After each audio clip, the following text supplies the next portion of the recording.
Pourquoi nous sommes un parti social-démocrate?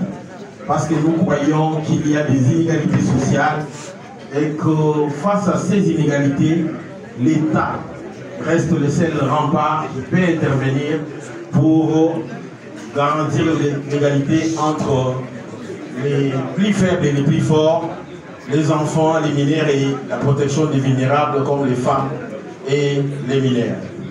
C'est pour cette raison que nous sommes un parti de gauche. Pour ceux qui ont perdu de vie, notre premier projet de société avait un nom. Il y a nos aînés qui sont ici, je vois Son Excellence Monsieur le ministre de l'Intérieur, honorable député national, qui me regarde. Notre premier projet de société avait un nom. Non, les peuples d'abord, c'est les derniers. Avant les peuples d'abord, nous avions un projet de société. Okay. Est-ce que vous vous rappelez encore du nom de ce projet de société? Voilà. Lorsque le père fondateur s'est décidé de quitter le maréchal Mobutu, ils ont eu un nouveau projet de société qu'ils ont intitulé la Nouvelle Société. C'est ça notre premier projet, notre programme. Ça s'appelait la Nouvelle Société. Pourquoi la Nouvelle Société? Parce que la société qu'ils avaient décriée, c'était une société d'injustice, de corruption, de tribalisme, d'inégalité sociale, de prédation à outrance. C'est comme ça que ce projet de société s'appelait la Nouvelle Société. Ce n'est qu'après en 2010 que nous avons eu les peuples d'abord. Il faut lire les deux projets de société pour comprendre la vision et la philosophie de notre parti et bien expliquer aux uns et aux autres l'action de son Excellence Monsieur le Président de la République. Quand le Président de la République arrive, l'une de ses premières actions qu'il pose, il libère d'abord les prisonniers politiques. Savez-vous pourquoi? Nous sommes un parti qui se bat contre les inégalités et l'injustice. La deuxième chose majeure que le Président de la République fait, il rend l'accès à l'enseignement primaire gratuit. Savez-vous pourquoi? Nous sommes un pays, nous sommes un parti qui prône la solidarité, l'égalité entre les citoyens. Que les enfants des plus forts et des plus faibles aient les mêmes chances d'aller gratuitement et être scolarisés dans les mêmes institutions publiques. Savez-vous pourquoi nous avons la gratuité de la maternité aujourd'hui? Parce que notre parti de gauche, milite contre les inégalités. Comment pouvez-vous expliquer que les femmes arrivent dans un hôpital et qu'on refuse de les prendre en charge alors qu'ils ont 9 mois de grossesse parce qu'ils n'ont pas payé des CPN et consorts? Un homme de gauche convaincu, élevé dans un parti de gauche, l'IDPS, son Excellence Monsieur le Président de la République, a posé éminemment des actes qui prouvent son appartenance à la famille de la gauche. C'est pour cette raison que je réaffirme ici que l'IDPS est un parti social-démocrate. Vous ne pouvez que voir ce que nous sommes en train de faire. Quelle différence y a-t-il entre la social-démocratie, les libéralismes? Il y a les profs qui sont derrière nous. Nous croyons que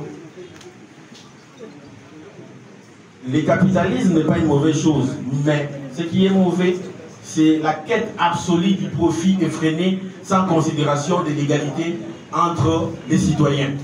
Et nous mettons une dose pour atténuer l'impact négatif que pourrait créer les libéralismes à outrance.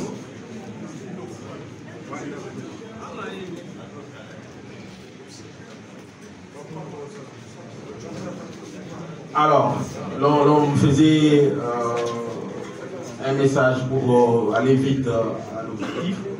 J'ai pensé que c'est très important pour qu'on parle de la stabilité du cadre macroéconomique. Vous n'allez jamais comprendre notre action si vous ne comprenez pas l'essence de la lutte que vous avez menée en termes d'idéologie politique. Pour rentrer sur la stabilité du cadre macroéconomique.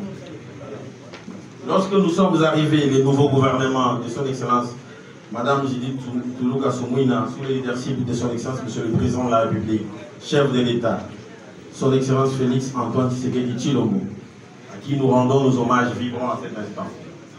Nous avons trouvé les taux d'échange ou les taux d'inflation 2023 en décembre à 23%.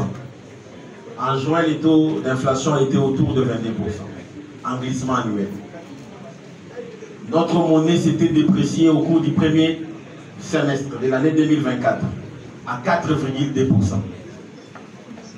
Il fallait mener une coordination des politiques budgétaires et politiques monétaires, ce que l'on appelle les politiques conjoncturelles, afin de stabiliser notre monnaie.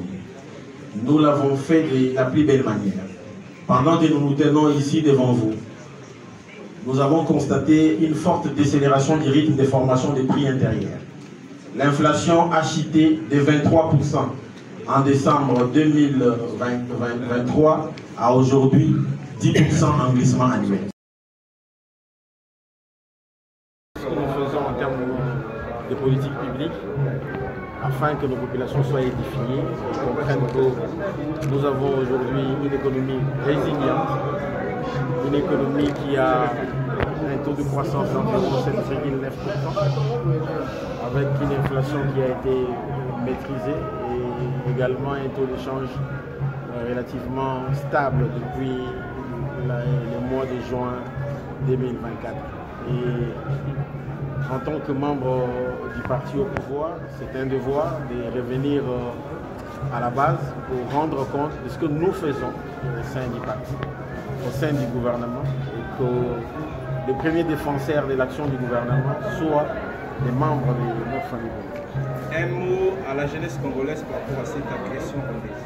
Levez-vous, résistez et la victoire est certaine.